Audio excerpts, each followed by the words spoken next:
The first thing I noticed was the boat. It wasn't mine. I was standing in the doorway of my own lake house, staring at a scene that made me wonder if I'd somehow driven to the wrong address. Music drifted through the open windows, laughter echoed across the water. Dozens of cars lined the gravel drive. People carried drinks out onto the deck my husband and I had built with our own hands nearly 20 years earlier. And right in the middle of it all stood my daughter-in-law's father, raising a glass as though he owned the place. I remained still, hidden behind a large pine tree near the driveway. Then I heard someone ask him a question. "Beautiful property, is this your lake house?" The man laughed. Not a nervous laugh. Not an embarrassed laugh. A confident laugh. The kind of laugh people use when they believe they belong somewhere. Then he pointed toward the house. Our daughter said this house would be hers one day. Several guests chuckled. Someone lifted a drink in agreement. My daughter-in-law's mother smiled. Nobody corrected the statement. Nobody said they were guests. Nobody said the house belonged to someone else. Nobody said my name. I felt something cold settle inside my chest. Not anger. Not yet. Something quieter. Something older. The kind of disappointment that comes when people reveal exactly who they are. I stood there for another minute. Then I turned around. I got back into my SUV. And I drove away. What none of them knew was that leaving quietly would become the most expensive mistake they ever encouraged me to make. 3 months earlier, I had decided it was finally time to start renting out the lake house. My name is Margaret Collins. I'm 68 years old. A widow. A mother. And until recently, I thought I knew the difference between generosity and entitlement. My late husband Robert and I bought the lake house during our early 50s. We weren't wealthy. Far from it. Robert spent 32 years working for the county highway department. I taught 3rd grade for nearly 3 decades. Every extra dollar went into savings. Every vacation was planned carefully. Every improvement to that property came from years of sacrifice. The house wasn't large. Just a comfortable cedar home sitting on a quiet lake in northern Wisconsin. But it was ours. More importantly, it represented something we'd built together. After Robert died 7 years ago, visiting became harder. Every room held memories. His favorite chair remained beside the fireplace. His fishing rod still stood in the corner of the garage. Sometimes I'd drive there, planning to stay a weekend, and end up leaving after a few hours. The silence felt too loud. So the property sat empty most of the year. My son Daniel occasionally used it. His wife Melissa came too. Sometimes they brought Melissa's parents. At first I welcomed that. Family should make memories together. Or at least that's what I believed. Daniel was 42 now. A good man in many ways. Kind-hearted. Hard-working. The sort of person who hated conflict so much that he'd often ignore problems until they became disasters. Melissa was different. Confident. Outgoing. Charming when she wanted to be. Most people loved her. For years I did too. The changes happened gradually. Small comments. Little assumptions. Easy things to dismiss. One Thanksgiving, Melissa looked around the dining table and said, "Someday we'll probably spend every summer at the lake house." I laughed. "So long as you ask first," she smiled. But she never laughed. At the time I ignored it. Another year her mother commented that she already considered the lake house part of the family. Again, harmless enough. Or so I thought. Looking back, I can see dozens of warning signs. The problem wasn't that they loved the property. The problem was that they slowly stopped viewing it as mine. Last spring, retirement expenses began increasing. Property taxes rose. Insurance costs climbed. Unexpected repairs appeared. A friend suggested vacation rentals. The idea made sense. The lake attracted tourists. The house was in excellent condition. A few rentals each month could provide useful income. After discussing it with my financial advisor, I decided to move forward. The first step was preparing the house, cleaning, updating furniture, taking photographs, meeting a property manager. Simple things. So on that Friday morning, I loaded supplies into my SUV and started the 3-hour drive north. The weather was beautiful. Blue skies, warm sunshine. The kind of day Robert would have loved. I remember feeling hopeful. For the first time in years, I wasn't thinking about grief. I was thinking about the future. That feeling lasted until I turned onto the private road leading toward the lake. Immediately something felt wrong. Cars. Too many cars. The driveway overflowed. Vehicles lined both sides of the road. Pickup trucks, SUVs, luxury sedans. At first I assumed there must be some community event nearby. Then I saw balloons tied to my mailbox. My mailbox. My stomach tightened. As I drove closer, music reached my ears. People were gathered on the deck. Others stood near the dock. Children ran through the yard. Nobody appeared surprised to be there. Nobody looked worried. Nobody acted like trespassers. They behaved like invited guests. I parked out of sight and walked closer. And that's when I heard the conversation that changed everything. Our daughter said this house would be hers one day.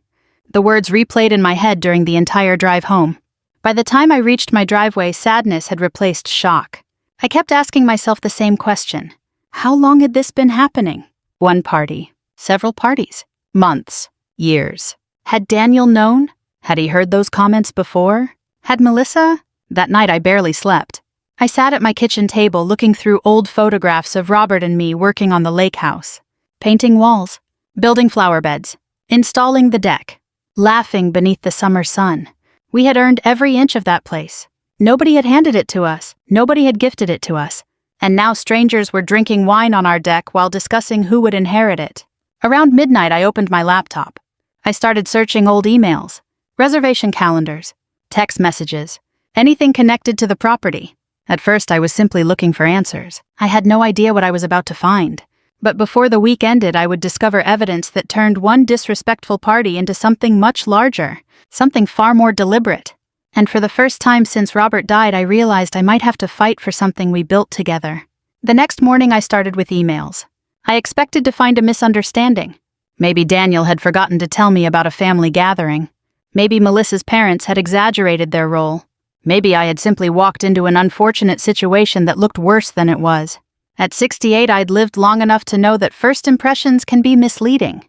So I sat down with a fresh cup of coffee and decided to collect facts before emotions. That decision changed everything. I logged into the shared calendar I used whenever family members wanted to reserve time at the lake house. The system was simple. Anyone who wanted to use the property would send me a request. I'd approve it. Everyone knew the process, or at least I thought they did. At first, nothing looked unusual. Daniel and Melissa had reserved several weekends. Normal. A 4th of July gathering. Normal. A fishing trip. Normal. Then I noticed something strange. Entire weekends had been blocked off without explanations. No names. No notes. No requests. Just unavailable. I frowned. That wasn't how the calendar worked. I clicked further back. Then further. Then further. The pattern repeated itself. Again. And again. And again. For nearly 8 months. My stomach tightened. I opened another file. Then another. Soon my dining room table was covered with notes. Dates. Reservations. Messages. The more I looked, the worse things became. By lunchtime, I realized something disturbing. The party I'd witnessed wasn't an isolated event. Not even close. Someone had been treating the lake house like a regularly available gathering place. And they had never once asked permission. I called Daniel. He answered on the second ring. "Morning, Mom." His voice sounded cheerful. Relaxed. Normal. That irritated me more than it should have. "Daniel, everything okay?" A pause. I chose my words carefully. "I stopped by the lake house yesterday." Silence. Only for a second. But I noticed, just one word. Oh. Not surprise. Not confusion. Recognition. My heart sank. "You knew there was a party." Daniel sighed. "It wasn't really a party." I stared at the phone. Interesting. Not, "What party?" Not, "Who was there?" Instead, "It wasn't really a party." Meaning he knew exactly what I was talking about. There were over 30 people. Another sigh. Melissa's parents invited a few friends. A few, "Mom," his tone changed. The warning tone adult children sometimes use when they think their parents are overreacting. I hated that tone. Did they ask permission? Silence, longer this time. No. There it was. The truth. Simple. Undeniable. Number. I closed my eyes. For a moment I saw Robert standing beside me. The way he always looked whenever somebody tried to take advantage of kindness. Patient. Calm. But not naive. I missed him terribly. How long has this been happening? Daniel hesitated. Too long. Whenever someone hesitates, the answer is almost always worse than expected. A while.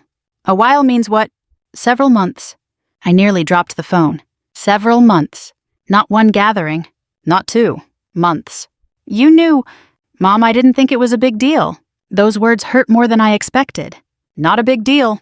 The house Robert and I spent decades paying for. The property taxes. The maintenance. The repairs. The memories. Apparently none of that qualified as a big deal. I ended the call shortly afterward. Not because I was angry, because I needed time to think. That afternoon I drove north again. Not to confront anyone, to talk to neighbors. Lake communities have a unique quality. People notice things, especially retirees, especially people who sit on docks all day. The first person I visited was Jim Peterson, 74, retired electrician, owned the property directly across the cove. Jim greeted me warmly. Then his expression changed when I mentioned the party. Oh, the same reaction Daniel had. Oh. My heart sank again. You knew about it too. Jim looked uncomfortable. I figured they had permission. They didn't. He stared at me. Actually stared. For several seconds. Then he slowly removed his baseball cap. Margaret. The way he said my name told me I wasn't going to like what came next. How often have people been using my house? Jim hesitated, then answered honestly. A lot. The words landed like a punch. A lot, he nodded. Pretty much every weekend. I felt the blood drain from my face. Every weekend. Every weekend. Not one gathering. Not several gatherings. Every weekend. What exactly do you mean by using it? Jim shifted uncomfortably. Cookouts. Parties. Family events. He paused. Then added, sometimes people I didn't recognize. That got my attention. What people? He shrugged. Friends, I assumed. Friends. I thanked him and left. Then I visited another neighbor. And another. And another. Each conversation revealed another piece of the puzzle. A birthday celebration. A graduation gathering. A retirement party. Several boating weekends. One anniversary celebration. Nobody thought anything was wrong, because everyone assumed permission had been granted. After all, Melissa's parents acted like owners. Confident people rarely get questioned. By late afternoon, I felt sick. Then I received the worst surprise of the day. A neighbor named Carol mentioned something casually, the way people mention weather. Oh, I thought they were renting it out. I froze. What? Carol looked confused. A few months ago. My pulse quickened. What are you talking about? There was a couple from Illinois. She pointed toward the lake. They stayed for a weekend. I stared at her. No. Carol frowned. They told us they'd rented the place. Everything inside me went cold. Because for the first time I wasn't dealing with entitlement. I might be dealing with something else entirely. Something involving money. And if money had entered the picture, this situation was about to become far more serious than anyone realized. I couldn't stop thinking about Carol's comment. A rented weekend. Strangers from Illinois. People staying in my lake house while believing they had paid for the privilege. I drove home in silence. The radio stayed off. The windows stayed closed. My thoughts were loud enough. For most of my life I had believed there were two kinds of family problems. The first kind came from misunderstandings. The second came from selfishness. I was beginning to suspect this situation belonged firmly in the second category. That evening I sat at my desk and started digging deeper. I searched social media first. Not because I expected much. Because people reveal more online than they realize. Especially when they're proud of something. Within 20 minutes I found the first photograph. Then the second. Then dozens more. My heart sank with every click. There was my deck. My dock. My fire pit. My lakeside chairs. People smiling. Holding drinks. Posing for group photos. Tagging friends. Posting captions. One photograph showed Melissa's mother standing beside the lake. The caption read, "Another wonderful weekend at our family lake property." I stared at those words. Our family lake property. Not Margaret's lake house. Not a place we're visiting. Not a family member's home. Our family lake property. The entitlement wasn't hidden anymore. It was public, confident, completely normal to them. I continued scrolling. The evidence kept appearing. Birthday parties, boat outings, barbecues, holiday gatherings. One post thanked Melissa's parents for hosting a wonderful weekend. Hosting. At my house? Without my knowledge. Without my permission. Without a single phone call. I started saving screenshots. Every photograph. Every caption. Every date. I created folders. Backed them up. Printed copies. Years of teaching had taught me something valuable. Documentation beats arguments. Every time. Around 9 o'clock that evening, my phone rang. Daniel. I considered letting it go to voicemail. Instead, I answered, "Hi, Mom." His voice sounded cautious. Good. At least someone was beginning to understand the seriousness of the situation. "Hello." Silence. Then, I talked to Melissa. I almost laughed. Of course he had. People like Daniel always wanted peace, even when peace required pretending problems didn't exist. And another pause. She's upset. I rubbed my forehead. Not surprised. Not impressed. About what? She thinks you're making assumptions. That got my attention. Assumptions. Interesting choice of words. I saw 30 people at my house. Silence. I found photographs. More silence. I spoke with neighbors. Daniel exhaled slowly. I know. The honesty surprised me. At least he wasn't pretending anymore. Then he said something that hurt. Not because it was cruel. Because it revealed how differently we viewed the situation. Mom, they weren't trying to steal anything. I closed my eyes. There are many ways to take something, Daniel. The line went quiet. I continued. You don't need a moving truck to take ownership. He didn't answer. Because deep down he knew I was right.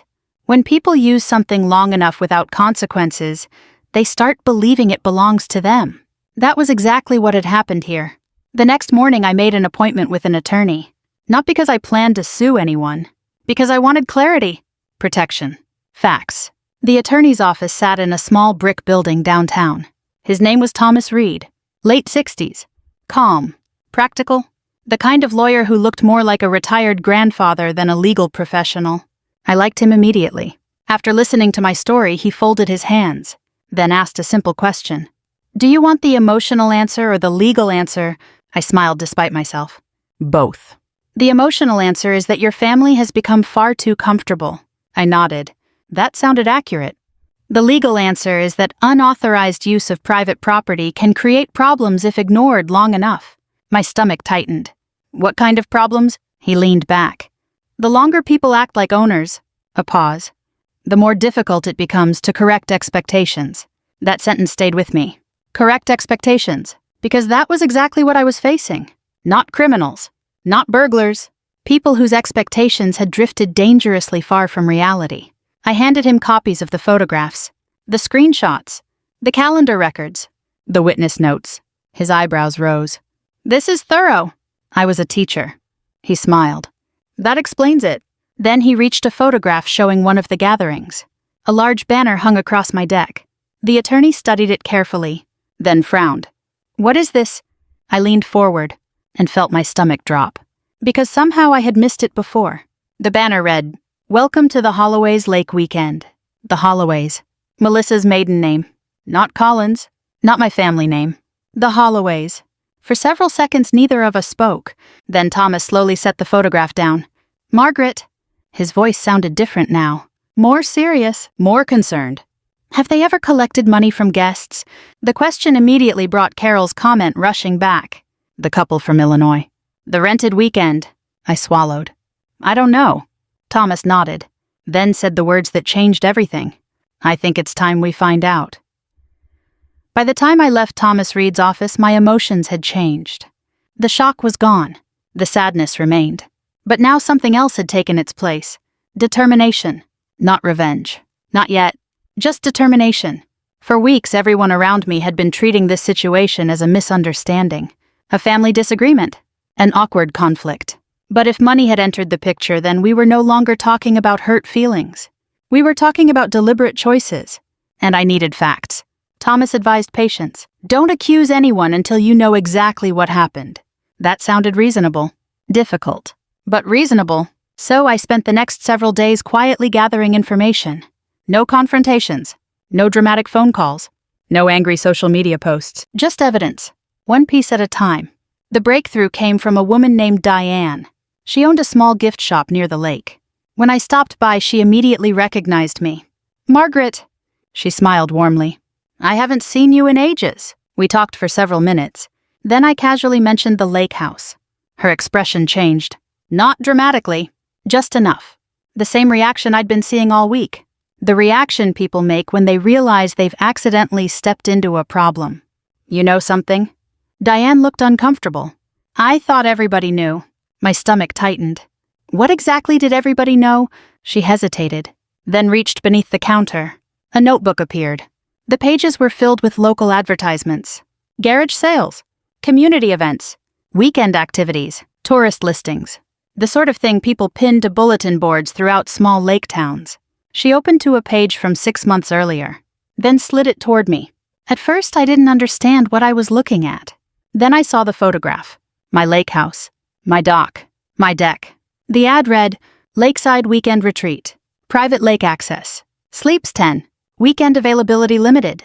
Below that sat a phone number.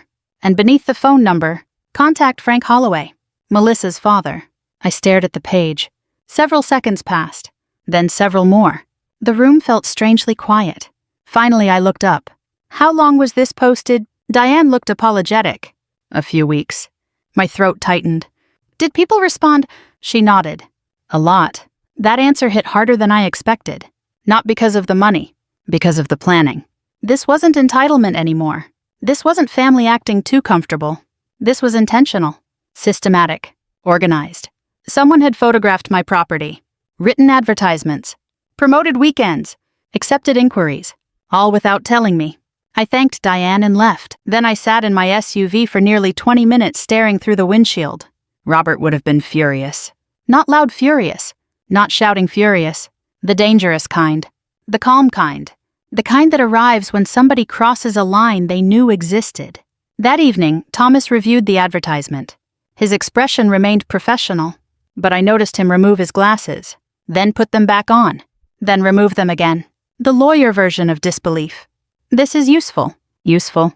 Only an attorney could use that word. I laughed despite myself. Useful? Extremely. He placed the advertisement beside the photographs, the calendar records, the screenshots. Everything began forming a picture, and it wasn't flattering. What do you think happened? Thomas folded his hands. I think they slowly convinced themselves the property was practically theirs. I nodded. That made sense. Then, he looked at the advertisement. Then they started acting accordingly. The next major piece arrived unexpectedly. 3 days later, Carol called. Margaret. Yes. I found something. Her voice sounded excited, almost nervous. Within an hour, she arrived carrying several printed pages, Facebook screenshots, community posts, vacation group discussions. I spread them across my dining room table, then stared, one after another. There it was. More evidence. A post advertising a summer gathering. Photographs from multiple weekends. Comments from visitors. Then one particular comment caught my attention. A woman wrote, Thanks again for letting us rent the house last fall. We had a wonderful anniversary weekend. Rent. The word sat there in plain sight. Not a misunderstanding. Not a rumor. Rant. Another comment appeared underneath. We're hoping to book again next spring. Book. I felt physically ill. Thomas had warned me. Facts often hurt more than assumptions. He was right. By now, the evidence strongly suggested people had paid money to stay at my property. Money I never received. Money I never authorized. Money I didn't even know existed. The next day I called Daniel again. This conversation felt different, because now I wasn't asking questions. I already knew too much. Daniel. His voice immediately sounded nervous. Mom, I got straight to the point. Did you know people were renting the lake house? Silence. Long silence. The kind that answers everything. Finally, no. I believed him. For the first time in weeks, I truly believed him. Because the shock in his voice sounded genuine. Real. Painfully real. What? I repeated the question.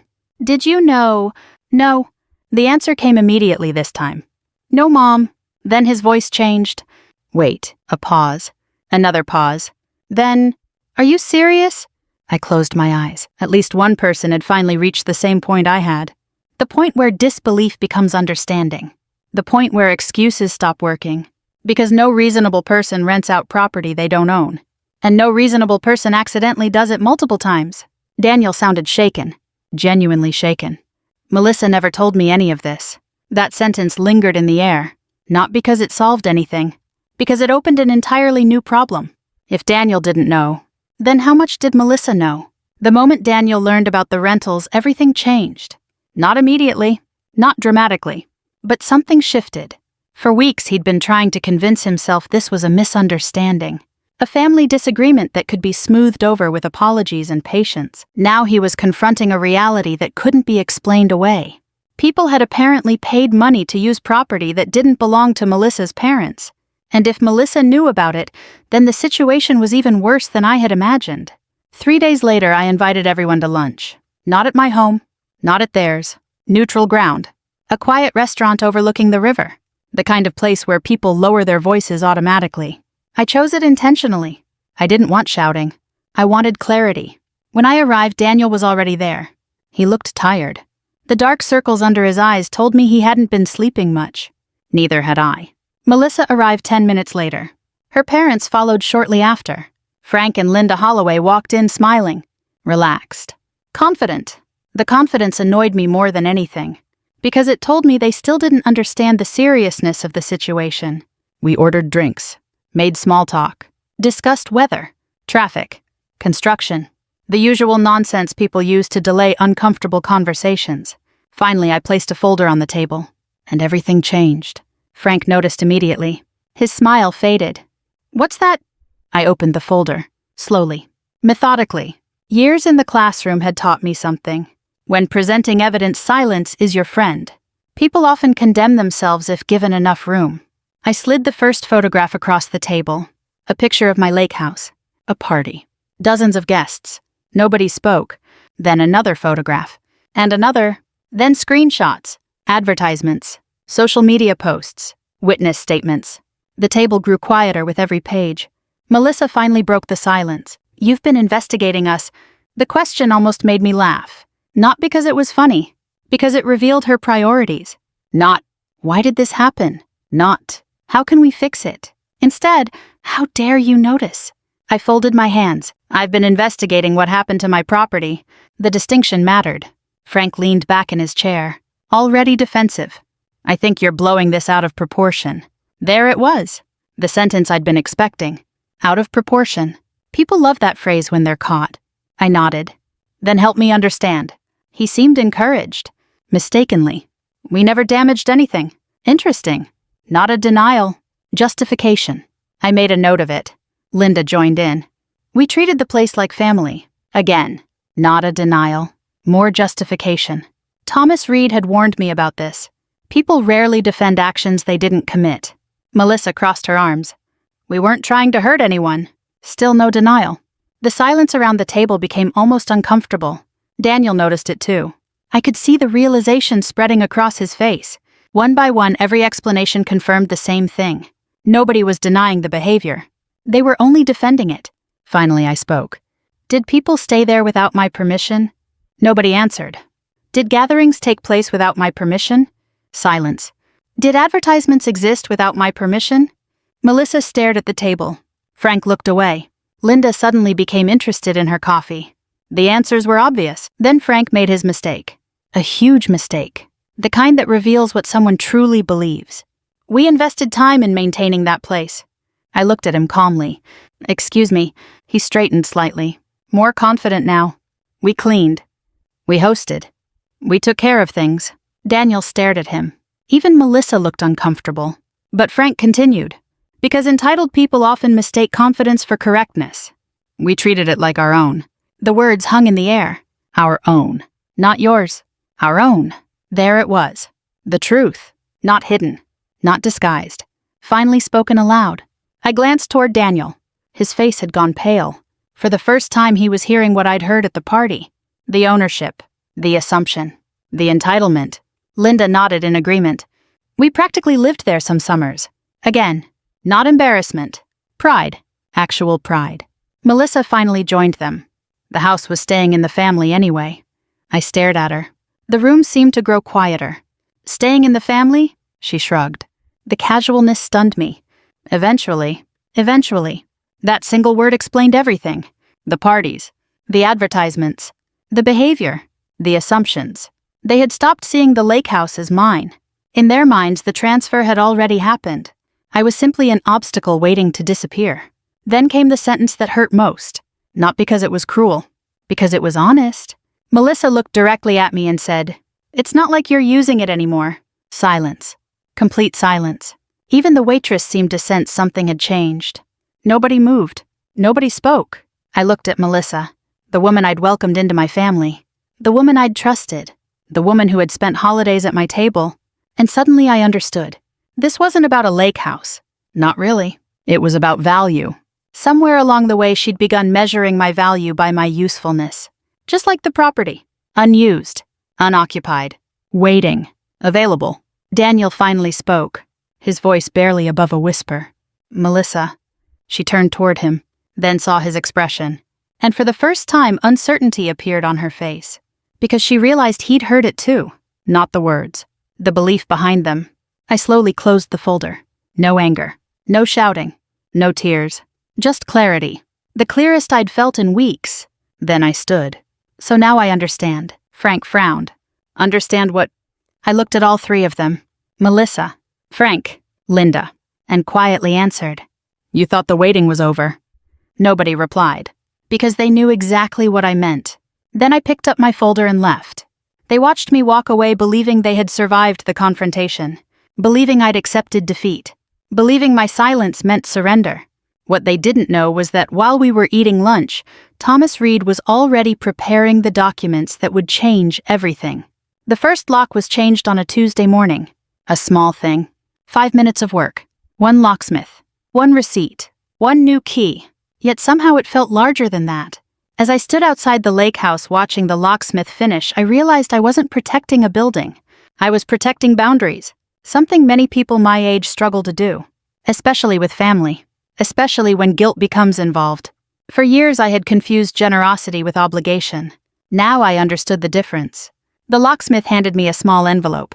"Only copies." I nodded. "No one else has keys." "Not anymore. Not anymore." Those 3 words brought unexpected relief. After he left, I walked through the house. Room by room. Slowly. The same way Robert and I used to inspect things before winter. The living room. The kitchen. The screened porch. The upstairs bedrooms. Everything looked familiar, yet different. Not because the furniture had changed. Because my understanding had changed. Every room now contained evidence of assumptions I hadn't noticed before. A stack of beach towels that didn't belong to me. Extra folding chairs. Several coolers. Storage bins. Fishing equipment. Boxes labeled with the Holloway family name. For years, people had been quietly moving in. Not physically.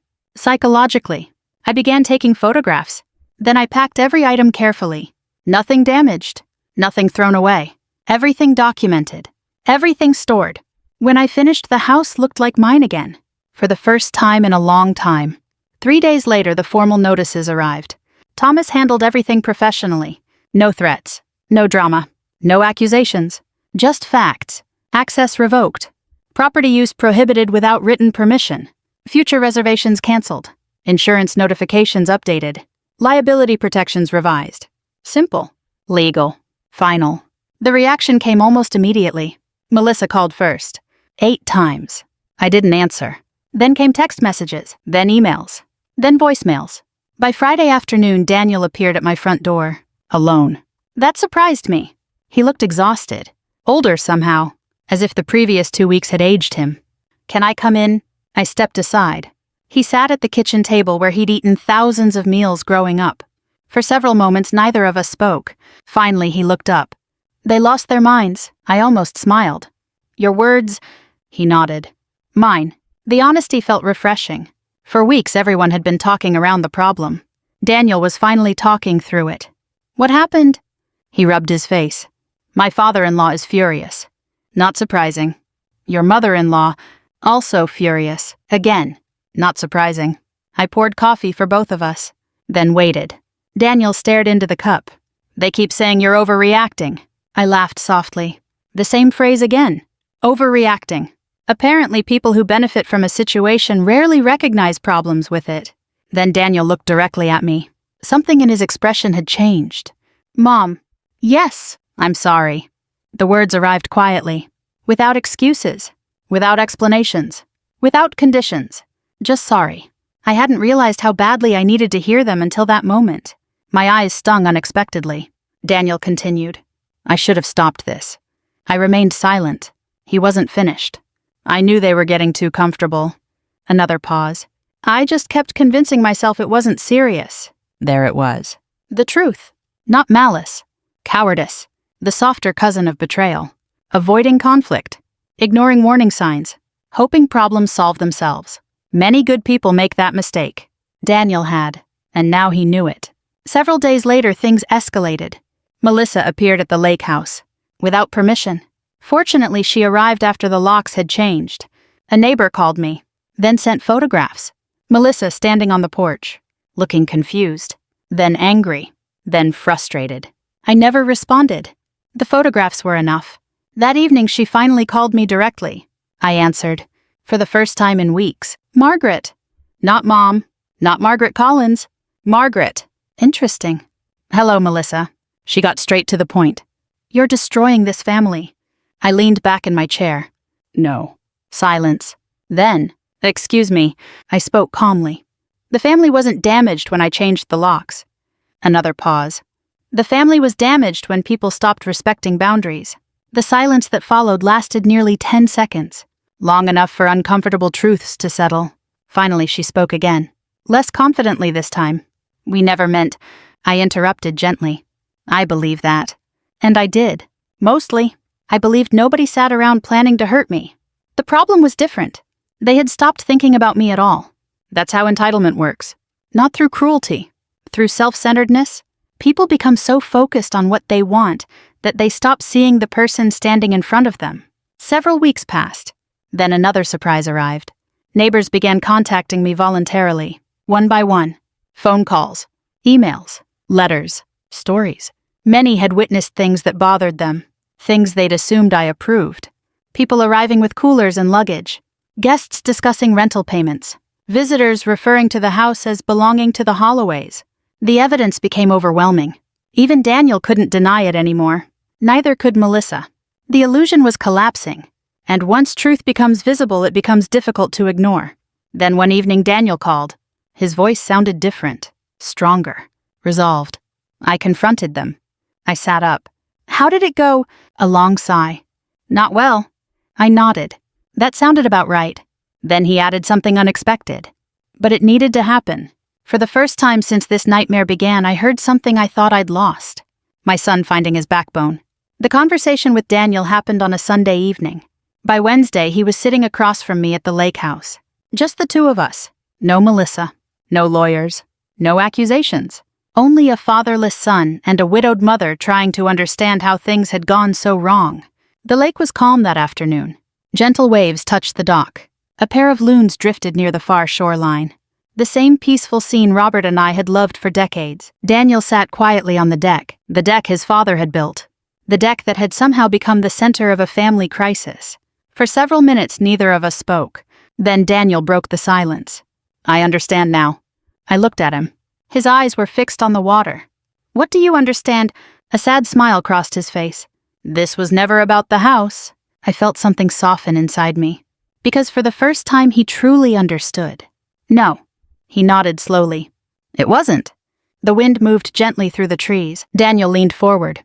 When Dad died, his voice caught slightly. I stopped coming here because it hurt. I nodded. I had done exactly the same thing. The grief felt too heavy, too present, too alive. This place always reminded me of him. I looked around the property, the dock, the workshop, the fire pit, the garden beds. Robert was everywhere. Not physically, but in every board.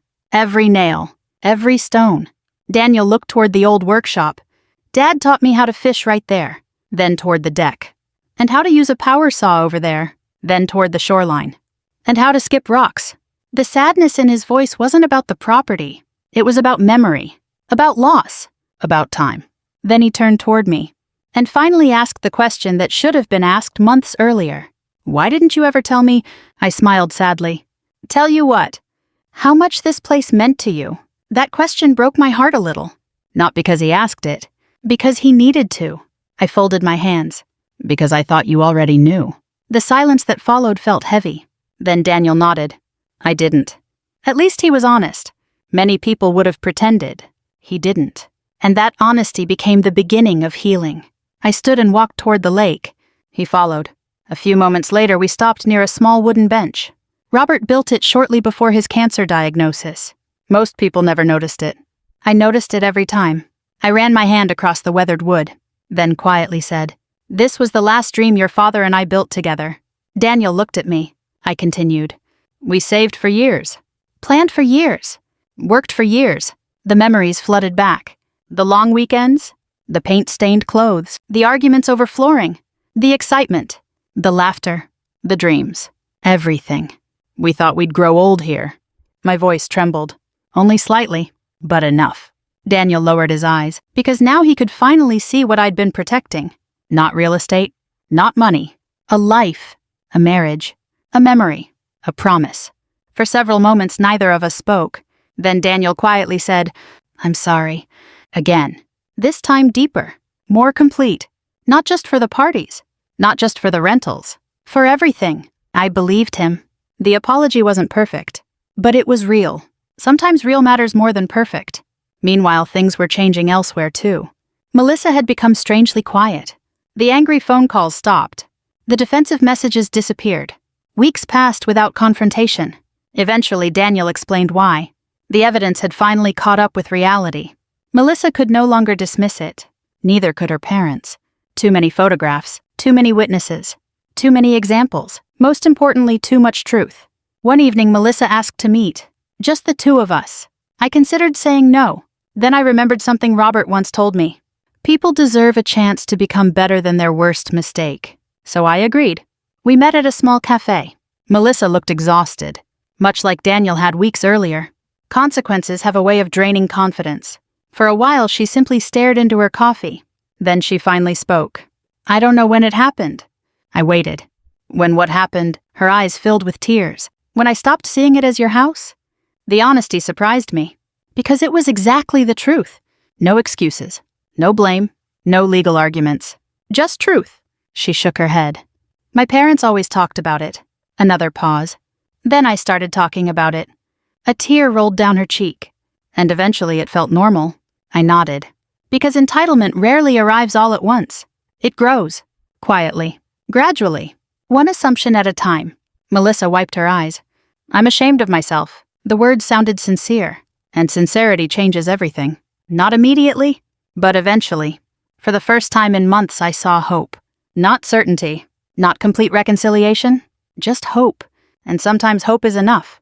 Because families survive many things. Mistakes, conflict, pride, even betrayal. As long as people are willing to tell the truth, as long as they're willing to change. A month later, all of us gathered at the lake house again. But this time everything felt different. Respect had returned. Boundaries had returned. Perspective had returned. And for the first time in a very long while, so had peace. If this story reminded you of a time when kindness was mistaken for permission, or when someone finally learned the difference between family and entitlement, I'd love for you to share your thoughts. And if stories about dignity, forgiveness, and standing your ground speak to you, consider subscribing and joining us again. Because sometimes the most important lesson isn't how to protect what you own. It's how to protect what it means.